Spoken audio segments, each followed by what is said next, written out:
L'Éthiopie est entrée en territoire inconnu cette semaine. La situation y est très incertaine après la prise, par la rébellion tigréenne, d'un verrou stratégique lui ouvrant la route d'Addis Abeba. Le Premier ministre Abiy Ahmed a décrété mardi un état d'urgence suspendant toutes les libertés et donnant tout pouvoir à l'armée, alors que son pouvoir semble vaciller. Et cela, alors que ce jeudi 4 novembre, cela fait un an jour pour jour que la guerre a commencé. Qui aurait cru, il y a un an, que l'Éthiopie en serait là aujourd'hui? Ce qui avait commencé comme une opération de rétablissement de l'état de droit, comme l'assurait le gouvernement fédéral, a rapidement dégénéré en massacre d'une rare violence, presque à huis clos.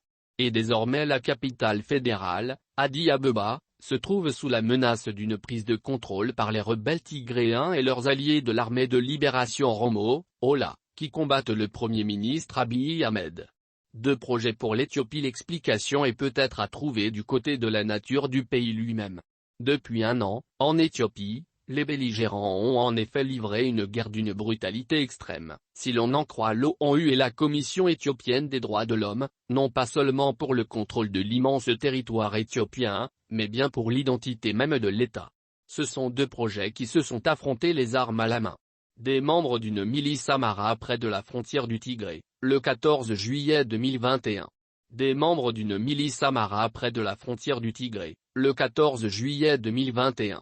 Droit d'auteur Eduardos _AFP. Ce qui s'est passé dans le Tigré, ce n'est pas encore une guerre civile en Afrique, comme on pourrait le dire trivialement, explique que Jethil Tronvol, chercheur du collège universitaire d'Oslo, qui a maintenu le contact avec les dirigeants tigréens avant et après la guerre. Parce que la pomme de discorde, la question centrale pour laquelle on se bat, précise-t-il, a des racines profondes dans l'histoire éthiopienne. Une fois de plus, on se bat pour déterminer ce qu'est l'Éthiopie, pour une vision de l'Éthiopie et comment elle doit être organisée. C'est-à-dire, l'autorité centrale contre l'autonomie politique des périphéries. Les belligérants sont en effet porteurs d'une vision antagoniste de ce vieil ensemble impérial changeant qu'est l'Éthiopie.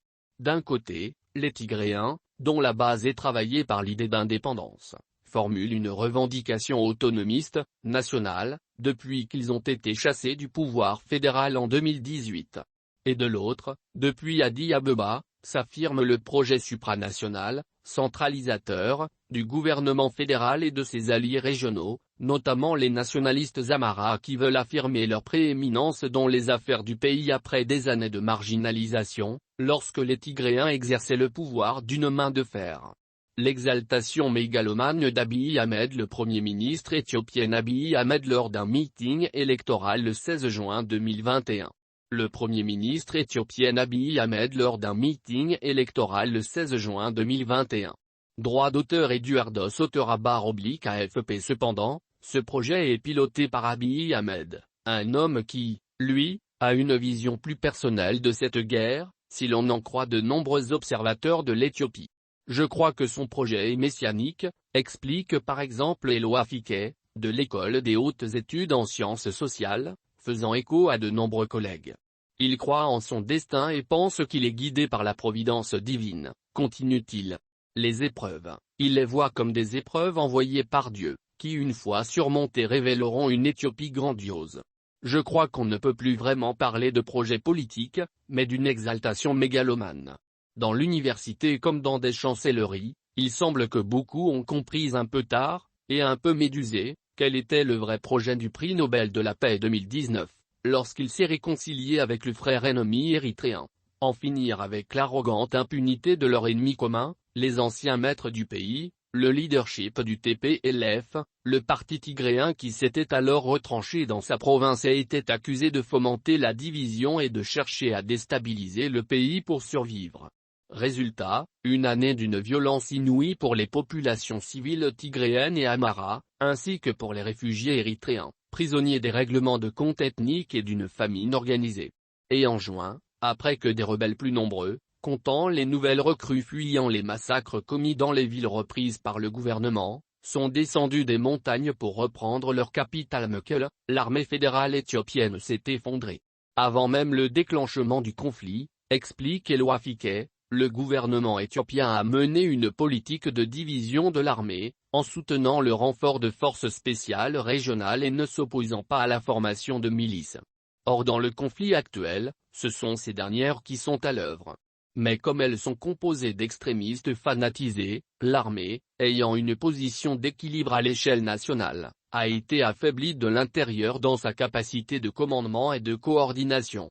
Les combats se sont alors portés vers les États voisins de l'Afar et de la Mara.